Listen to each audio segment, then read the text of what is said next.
Michael stopped walking, stared at the woman. She looked up from her book, and his entire world tilted. July 16th, 1988, 11:34 p.m., Wembley Stadium, London. Michael had just finished the final encore of a 72,000-person sold-out show.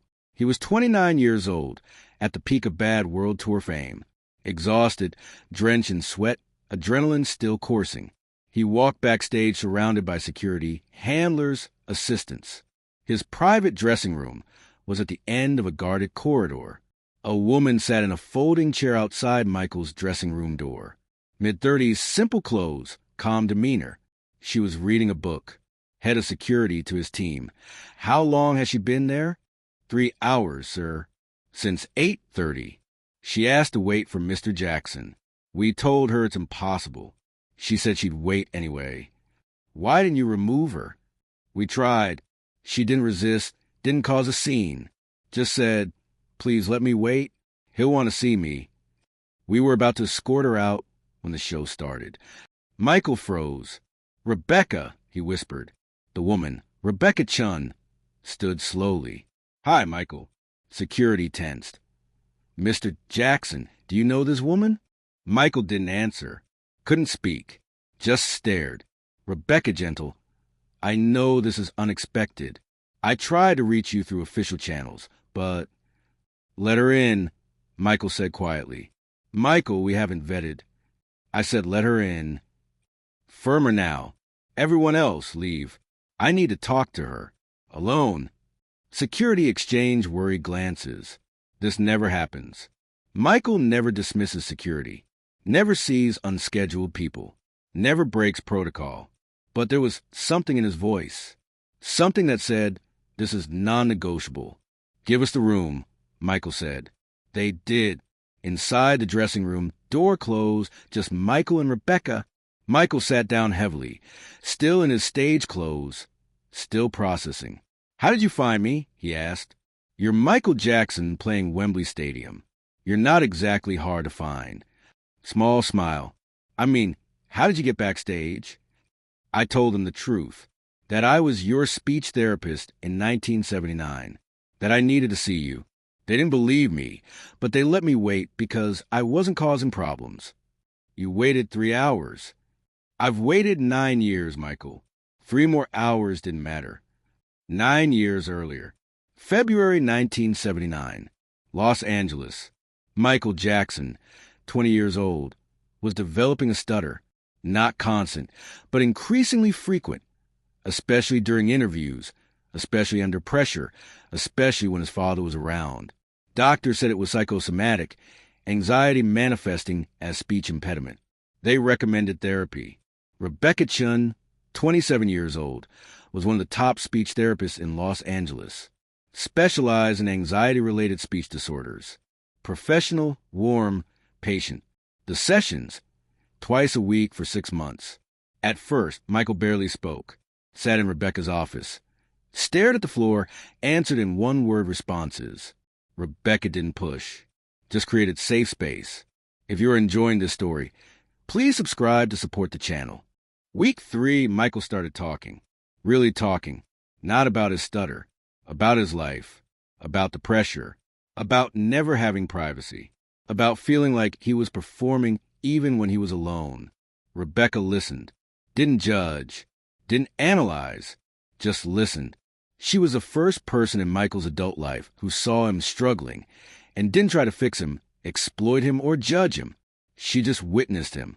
Let him be messy, anxious, imperfect. The stutter improved not because of speech exercises, but because Rebecca gave Michael space to be human. By month 4, Michael was in love. By month 6, Michael proposed. June 1979. Rebecca's office. Final session. Michael's stutter was gone. Therapy was officially over. At the end of the session, he said, Rebecca, I need to ask you something. Could you ever see yourself being with me? Not as my therapist, as my girlfriend, or more. Rebecca's face showed pain. Michael, I know it's inappropriate. I know there are professional boundaries, but we could wait. Michael, I can't. Why not? It's because you don't love me. Michael froze. Yes, I do. You're the only person who... You love what I represent, Rebecca said gently. You love having a place where you feel safe. You love not having to perform. You love being accepted. But Michael, that's not love. That's need. What's the difference? The difference is love is about the other person. Need is about yourself. You need me because I make you feel better. But you don't know me. Not really. You don't know what I love, what I fear, what I dream about. Because in our sessions, it's always been about you. But it could be, Michael insisted, if we started over. Rebecca looked at him for a long time. Michael, I can't be with you because being with you would mean watching you destroy yourself. And I care about you too much to be complicit in that. I'm not destroying myself. You are, Rebecca said firmly. You're working yourself to exhaustion.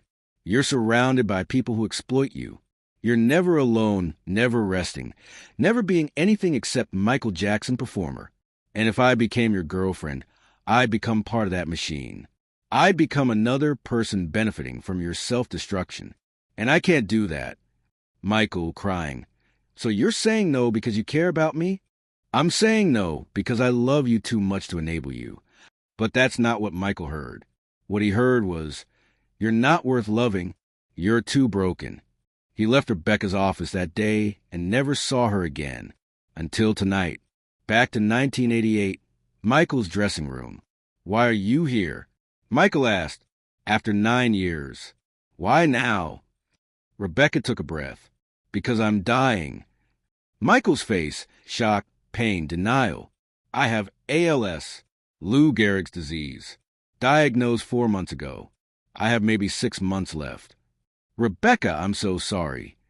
Don't be. I'm not here for sympathy. She sat down across from him. I'm here because I lied to you 9 years ago. And I need to tell you the truth before I die. What did you lie about? I told you I couldn't be with you because you didn't love me, because you just needed me. Pause. That was partly true, but it wasn't the whole truth. Michael, I loved you. I was in love with you. From month 2 of our sessions, I was in love with you. Michael stared, speechless. But I couldn't tell you that, because if I told you I loved you, you would have held on to me even tighter. You would have believed that love could save you. And it can't. Love can't save you from the life you're living. Only you can do that. So you lied. I said you didn't love me, which was true. You needed me. You idealized me. But you didn't know me well enough to love me. But you loved me. Yes. And that's why I had to walk away. If I'd said yes, if I'd become your girlfriend, what would have happened? You have clung to me as your escape, your safe place, your refuge. But Michael, I couldn't be that forever. Eventually, I'd have failed you. I'd have disappointed you. I have had my own needs. And you'd have realized I wasn't the salvation you thought I was. Pause. And then you'd have hated me. Or stayed with me out of obligation, and resented me. Either way, I had become just another person who failed you. Michael, voice breaking. So you walked away to protect yourself. No, Rebecca said firmly. I walked away to protect you. Because the kindest thing I could do was not give you what you thought you wanted. Rebecca continued. Michael, in the 9 years since I left, how many serious relationships have you had? Michael didn't answer. How many women have you thought might be the one? A few, he admitted quietly. And how did they end? Silence. They ended because you were looking for what you thought you had with me. A safe place. Someone who accepts you unconditionally. Someone who asks for nothing. What's wrong with that? Nothing's wrong with wanting that. But, Michael, that's not a relationship. That's a fantasy. Real relationships require give and take. Require both people to be vulnerable. Require both people to have needs. You don't want a partner, Michael. You want a sanctuary.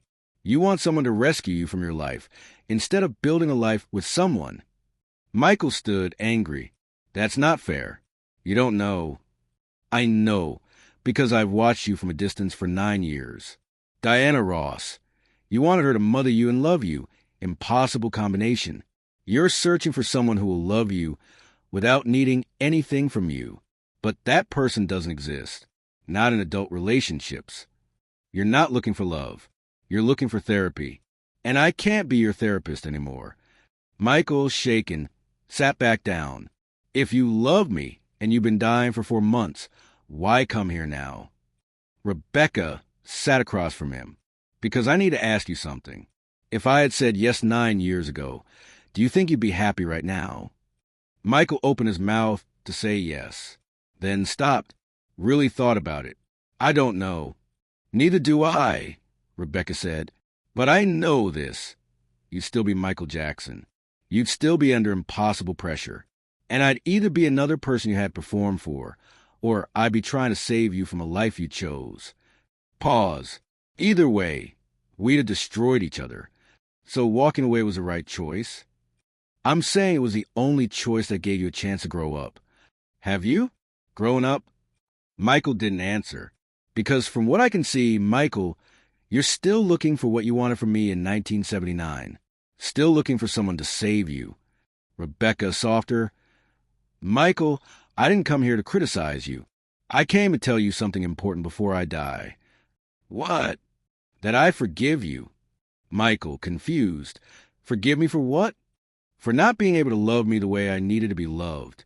For needing a therapist instead of a partner.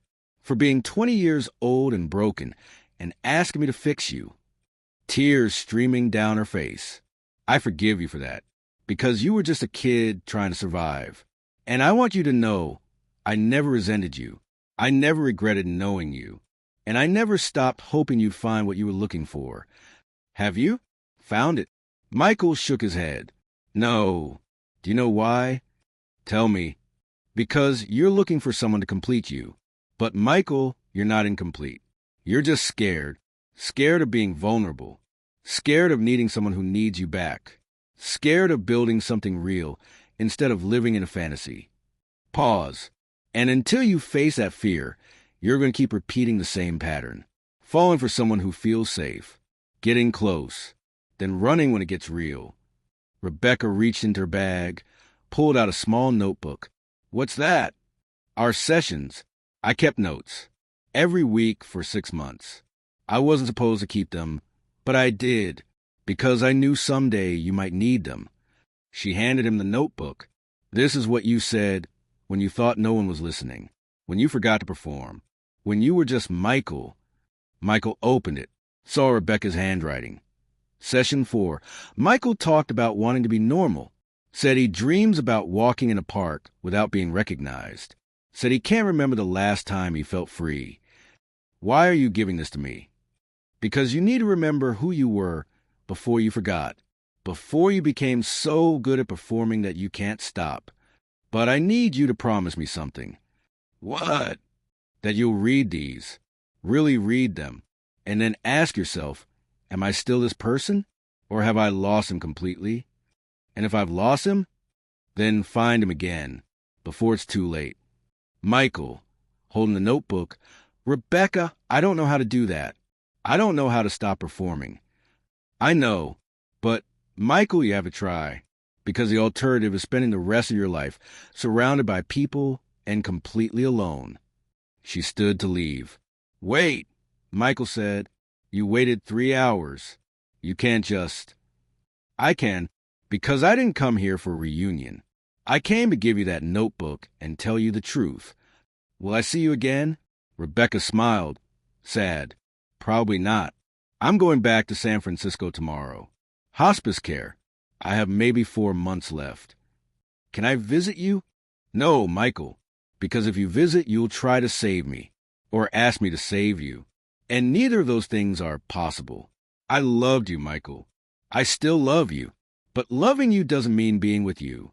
Sometimes it means letting you go so you can learn to stand on your own. She walked to the door, turned back. Find someone who scares you, Michael. Someone who challenges you. Someone who needs you as much as you need them. That's real love, not safety, not rescue, partnership. I don't know if I can. You can. You just have to be brave enough to try. She opened the door. Goodbye, Michael. Goodbye, Rebecca. She left. Michael sat alone, holding Rebecca's notebook, crying. December 1988. 4 months later, Michael received word. Rebecca Chin died peacefully in hospice. He attended the funeral, sat in the back. At the service, her sister gave a eulogy. Rebecca spent the last months of her life reaching out to people from her past, making peace, telling truths. She said she wanted to die with no regrets. Michael wondered, did she have regrets about him? He'd never know. 21 years after Rebecca's death, Michael Jackson died at 50. Never found the partnership Rebecca described. Never learned to stop performing long enough to build something real. But in his belongings, his family found Rebecca's notebook. Every page worn, reread countless times. Passages underlined, notes in the margins. The last page had something Michael wrote, dated 1988. Rebecca told me to find someone who scares me. But what if what scares me most is being truly known? What if I performed for so long that I don't know how to be real anymore? And then, in different ink, dated years later, she was right. I've been looking for safety instead of love, for sanctuary instead of partnership. Rebecca, I'm sorry. I'm sorry. I never learned the lesson you tried to teach me. Thank you for loving me enough to walk away. July 16, 1988. 11:59 p.m. Wembley dressing room. Michael sat alone, holding Rebecca's notebook. Security knocked. Michael, we need to move you to the hotel. Give me a minute. He opened the notebook to a random page. Session 12. Michael said today, I think I'm more comfortable being loved by millions of strangers than being loved by one person who actually knows me. Because strangers can't disappoint me. They can't leave. I asked him, but can they love the real you? He couldn't answer. Michael closed the notebook, wiped his eyes. Tomorrow, he'd go back to being Michael Jackson, back to performing, back to the impossible life Rebecca tried to save him from. But tonight, for a moment, he let himself feel what she wanted him to feel. Grief. Not for her, for himself, for the person he could have been if he'd been brave enough to let someone truly know him. A woman waited outside his dressing room. Security froze when he let her in, not because she was dangerous, but because she was the only person who ever walked away from him out of love. And he finally understood. Sometimes the people who love you most are the ones who refuse to save you. Because real love isn't about rescue. It's about believing someone is strong enough to save themselves. Rebecca believed in him, even when he didn't believe in himself. And that's why she had to let him go. If you like this story, please subscribe to support this channel.